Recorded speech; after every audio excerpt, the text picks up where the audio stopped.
오늘은 하나님의 계획과 사람의 준비, 하나님의 계획과 사람의 준비라는 제목으로 하나님 말씀 전하도록 하겠습니다. 제가 예전에 다른 곳에서 사역하던 시절의 얘기입니다. 그 교회는 다른 무엇보다도 여름 사역이 정말 난이도가 높았습니다. 아예 어디 산으로 올라가서 진짜 엄청나게 많은 애들과 함께 몸으로 뛰고 감당해야 될 일이 많았어요. 그래서 여름 끝나고 나면 다들 새카맣게 타고 정말 내내 거기서 사역하다가 또 주위로 와서 감당하고 그러다 보면 다들 피골이 상접하고 나중에 한 달 정도였는데 나중 한 4주차 때는 그냥 다들 그냥 거의 눈이 풀려가지고 부유하듯이 이렇게 떠다니곤 했습니다. 근데 이제 매년 이제 그 사정을 아니까 선생님들이 그걸 아셔서 전사님들 수고하신다고 이것저것 챙겨주시기도 했어요. 그래서 하루는 보니까 제가 맡은 부서는 아니고 다른 부서 부장님이 들으셔가지고 피로회복제랑 보약을 어디서 한약을 이렇게 준비를 해주셨더라고요. 그래서 다들 이제 감사히 먹는데 한 전도사님이 난 안 먹겠다. 난 안 먹어요. 이렇게 얘기하더라고요. 그래서 전 약 안 먹는 사람도 있고 특히 한약 같은 데 거부감 있는 사람도 있으니까 그냥 그런가 보다 하는데 또 다른 사람이 물어봤어요. 전사님 왜 안 먹어요? 그러니까 그 전사님이 이렇게 대답하는 거예요. 저는요 약으로 버티지 않고 기도로 버티려고요. 이러는 거예요. 약 먹고 있는 사람 단번에 막 기도 안 하는 사람 만드는 거지 뭔지 하고 딱 했는데 저는 그때 이분의 의도가 뭔지 그때 딱 촉이 왔습니다. 그래서 요거 이거 봐라 하면서 그 전사님한테 물어봤어요.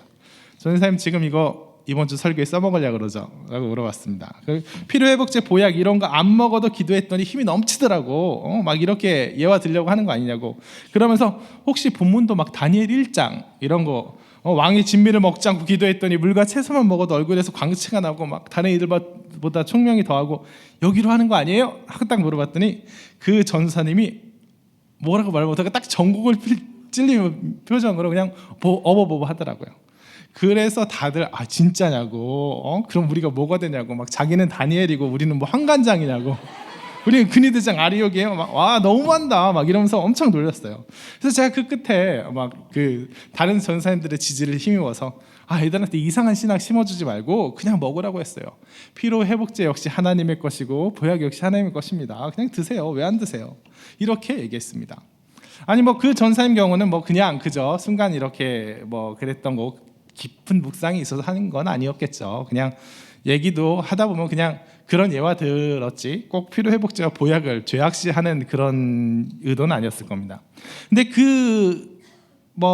그래도 지어서 말할 수도 있는데 그거 진실하게 하려고 안 먹으려 했으니 그것도 잘했다고 할 수도 있겠죠.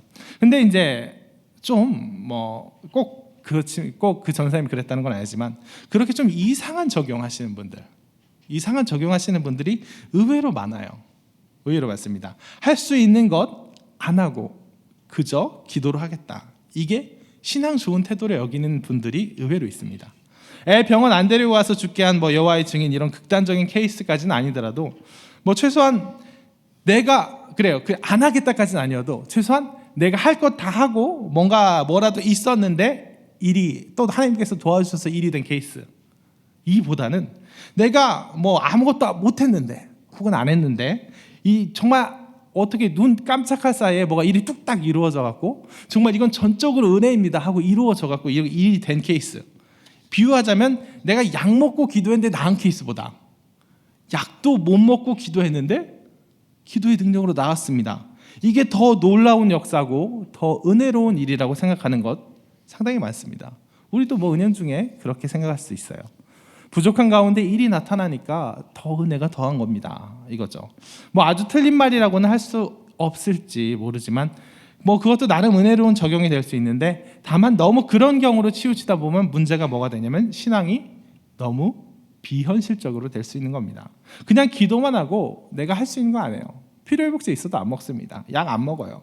아프리카 선교 가기를 원합니다. 간절히 원합니다 하면서도 뜨겁게 기도하면서도 언어 준비고 뭐고 아무것도 안 하고 그냥 기도만 해요. 내가 이거 낫기 원합니다 하고 약 안 먹는 거예요. 이건 진정한 결심과 헌신이 없다는 방향이 잘못됐다는 문제도 되지만 그가 맡은 비전과 사역을 너무 피상적으로 만들어서 오히려 그 가운데 정말 충성 다하고 내가 거기서 정말 어떻게 해든 해보려고 좀 나도 열심히 준비하려고 노력하는 가운데 얻을 수 있는 감사도 은혜도 죄 깎아먹고 그저 그냥 하늘에서 뚝 떨어진 은혜를 너무 하게 만드는 그런 위험이 존재합니다. 비유를 들어 얘기하자면 정말 그렇게 어느 날 갑자기 하늘에서 뚝 떨어진 은혜를 너무 좋아하는 사람은 기도하며 하나님만 의지한다는 명분으로 감나무 밑에서 입 벌리고 있는 사람 될 수 있어요. 그것은 거기 백날 있어봐야 감이 잘 떨어지지 않을 뿐더러 진짜 떨어진다 하더라도 정말 노력하는 가운데, 기도하고 노력한 가운데 올라가서 하나님의 은혜를, 그 감나무 감을 따먹는 사람보다 더 적은 은혜가 있을 수 있다는 겁니다. 오늘 본문을 살펴보면서 좀 더 자세히 풀어나가겠습니다.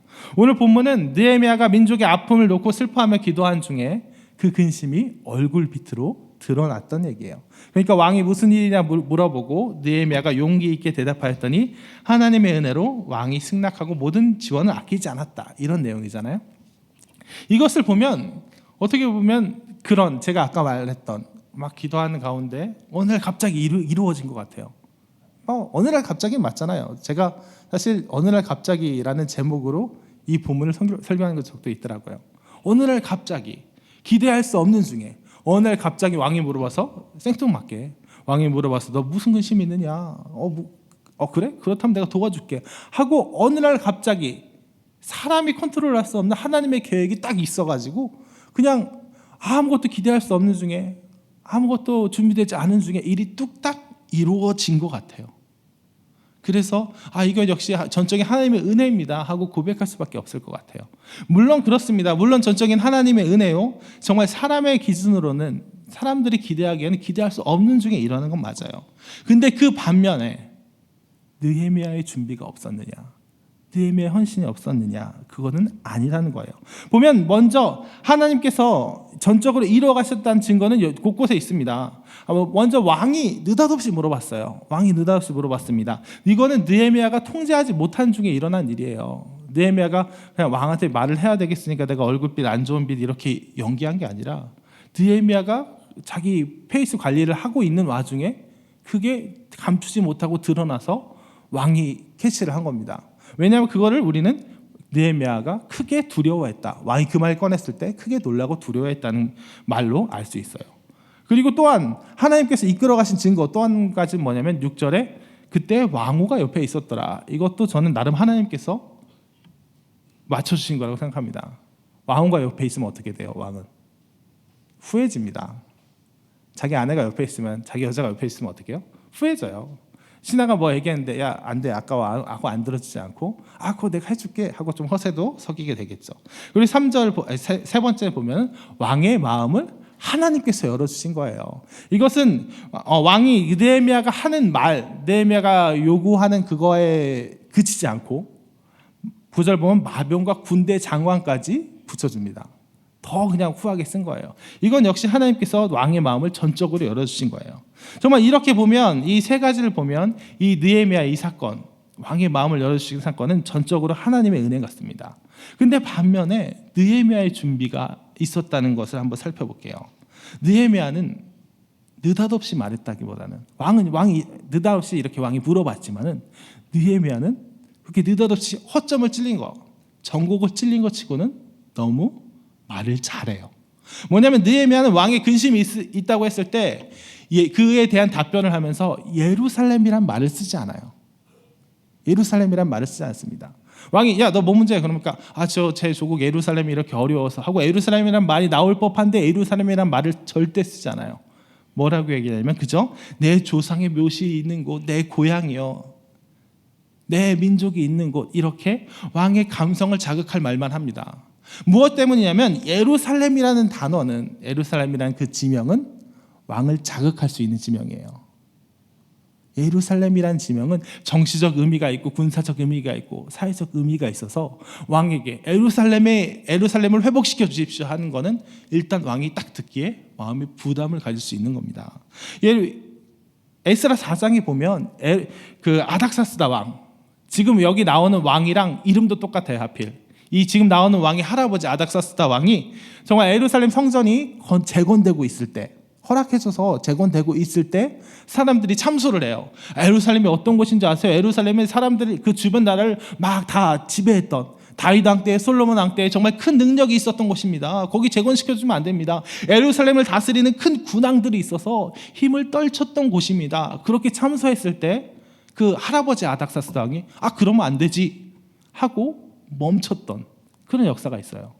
그러니까 오늘 느헤미야는 예루살렘 얘기하면 마치 할아버지 아닥사스 왕이 그랬던 것처럼 이 왕도 그렇게 생각할까 봐 정치적 의미 생각하고 그래 거기 큰 역사가 있었자고 생각하고 경계할까 봐 오로지 왕의 마음을 녹일 수 있는 감성적인 언어만 쓰는 거예요. 정확한 단어 예루살렘 쓰지 않고 내 조상의 묘실이 지금 무너져 있습니다. 내가 마음이 아픕니다. 내 민족이 있습니다. 마음이 아픕니다. 이거는 고도로 준비된 말이에요. 왕 앞에서 내가 서게 된다면 왕에게 내가 내 민족의 문제를 예루살렘의 문제를 알을 수 있는 기회가 있다면 내가 이렇게 얘기해야지 다 정해놓고 하는 말입니다. 7절 그 다음에 7절 조서를 주십시오. 7절 왕에게 조서를 요구하고 통과의 명분을 요구하고 8절 보면 필요한 물자가 있습니다. 목재며 성곽이 필요합니다. 이건 역시 준비된 말이에요. 그냥 튀어나온 얘기가 아닙니다. 예루살렘을 재건하기 위해서 뭐가 필요한지 그래 주변 사람들의 방해가 있지. 주변 사람들 그 산발락과 도비아가 방해할 거지. 그러니까 거기에 조서가 필요해. 명분이 필요해. 그리고 거기를 재건하려면 목재가 필요하고 성곽을 돌이 필요해. 지금 왕의 창고에서 무엇을 청구해야겠어. 수십 번 시뮬레이션 해본 얘기입니다. 세 번째는 6절을 보면 뭐가 나오냐면 왕이 그러면 얼마나 걸리겠느냐라고 얘기했을 때 기한을 정하고 이렇게 나갔어요. 기한을 정하고 네 얼마가 걸리겠습니다. 얼마까지 하고 돌아오겠습니다. 이거야말로 수십 번 돌려봐야 나온 얘기예요.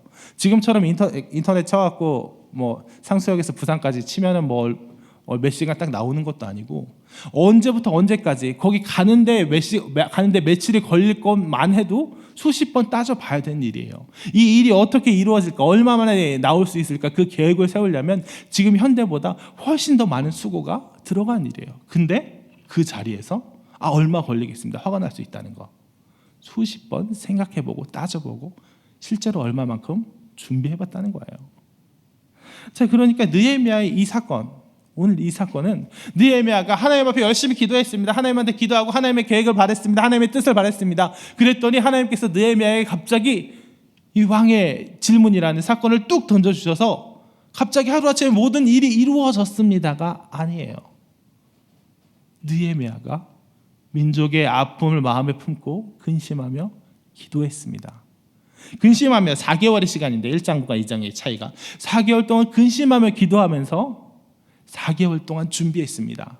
11절 보면 뭐라고 나와요? 내가 이 사람들 앞에서 형통하게 하옵소서. 내가 이 사람들 그때 내가 왕의 술관원이 되었느니라.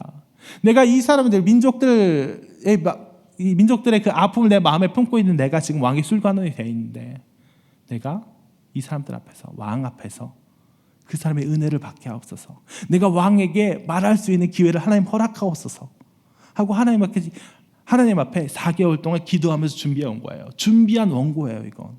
그래서 이 4개월 동안 기도하면서 내가 왕의 기회를 주시면 내가 이런 단어로 왕을 자극하지 않으면서 내 조상의 묘실 이렇게 감성을 건드리면서 이렇게 얘기해야지. 그리고 왕이 이렇게 넘어오는 것 같으면 조서를 통과 명분을 갈 수 있는 권위를 가질 수 있는 조서를 요구하고 하나님의 성벽을 재건할 수 있는 자재들을 요구해야지.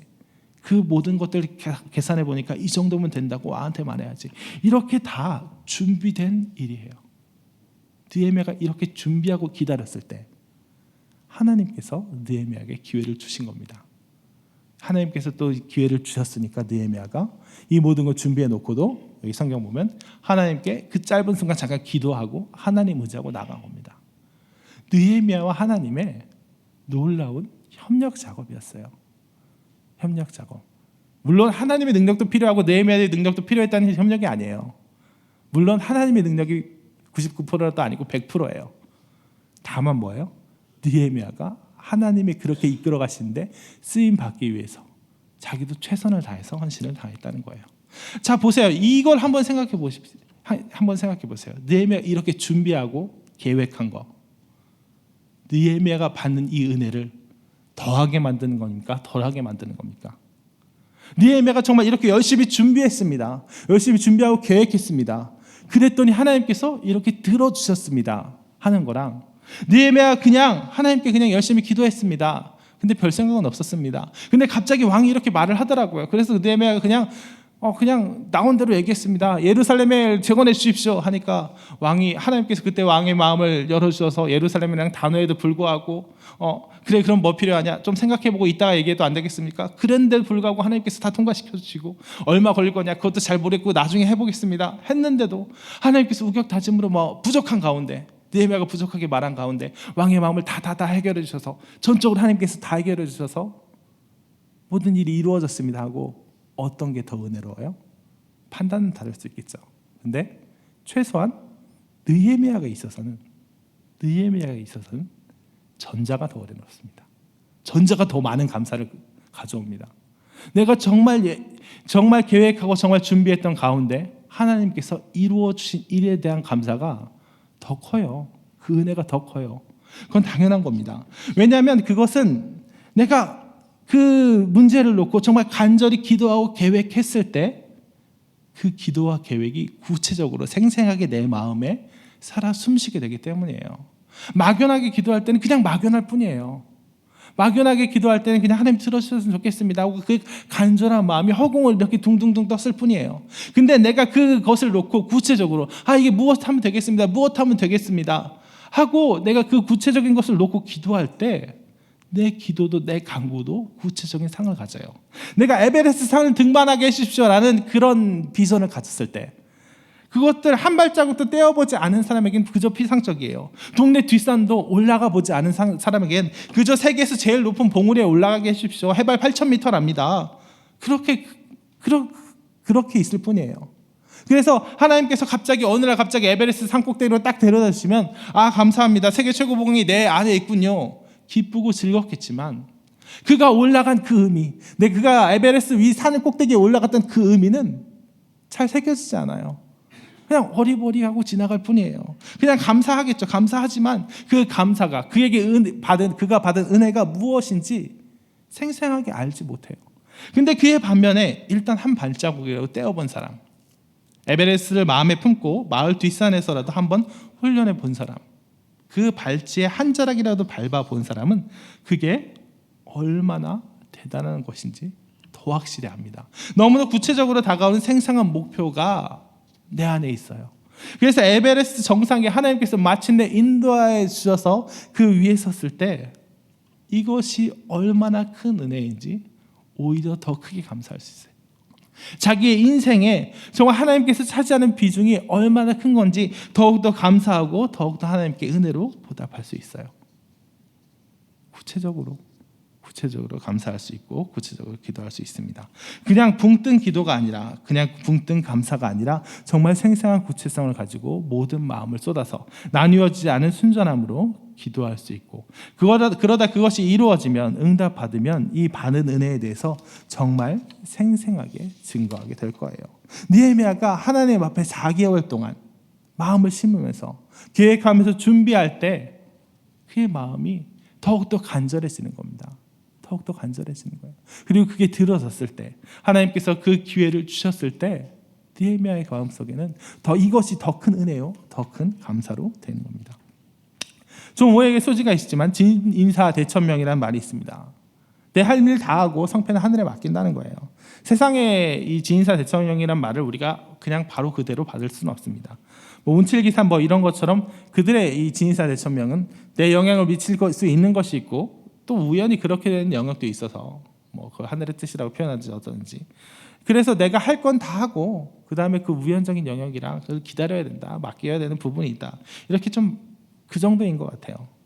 하지만 우리는 그걸 인정하진 않죠. 우리는 이 모든 것이 내가 할 수 있는 영역이 있고 하나님이 할 수 있는 영역이 있는 게 아니라 이 모든 것이 하나님이 하시는 겁니다 라고 고백하죠.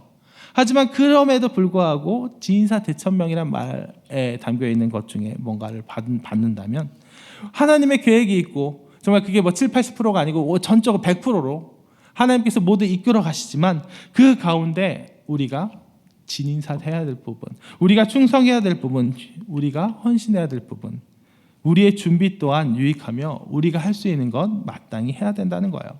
그것은 그렇게 할 때 우리가 바라는 것이 무엇인지 분명해지고, 우리가 하나님이 우리에게 주신 은혜가 어떤 것인지 구체적으로 더욱더 확실해지고, 그럴 때 하나님 주시는 은혜를 더욱더 온전히 받아서 감사할 수 있는, 하나님 주시는 은혜를 더욱더 크게 살려낼 수 있는 그런 길이기 때문입니다.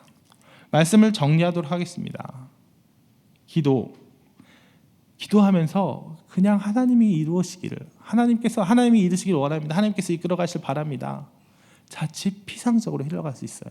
그 사람에게는 그저 모든 일이 피상적으로 흘러갈 뿐이에요. 하나님이 그래서 정말 전적으로 기대할 수 없는 중에 이루어주셨다. 감사하죠. 감사해요. 근데 그 감사 어리버리 흘러갈 수 있습니다. 그 사람의 삶 속에 깊숙이 젖어들지 못해요. 근데 내가 기도하면서 나 역시 그 가운데 헌신하기를 원합니다. 준비하기를 원합니다. 구체적인 계획을 세우고 준비하며 나아간 사람, 충성과 헌신으로 나아간 사람은 그만큼 더 간절해지고, 그만큼 그 문제가 그의 삶 속에 깊숙이 뿌리 내리게 되고, 그 문제가 마침내 해결되었을 때, 내가 정말 전심전력 다해 와서 기도하고 준비했던 게 해결되었을 때 더 큰 은혜요, 더 큰 감사로 하나님께 나아갈 수 있게 되는 것입니다. 그저 기도한다는 말로, 기도하면서 하나님의 때를 기다린다는 말로 그냥 감나무 밑에서 입 벌리고 있는 사람 되지 마시고, 정말 기도하면서 하나님, 내게 저 감을 허락하십시오. 저 감을 딸 수 있는 기회를 내게 주십시오 하고 열심히 사다리 갖고 와서 나아가는 우리 홍대세계 성도들 되시길 진심으로 축원합니다. 아까 불렀던 찬송가 401장 찬양하시고 기도하시겠습니다.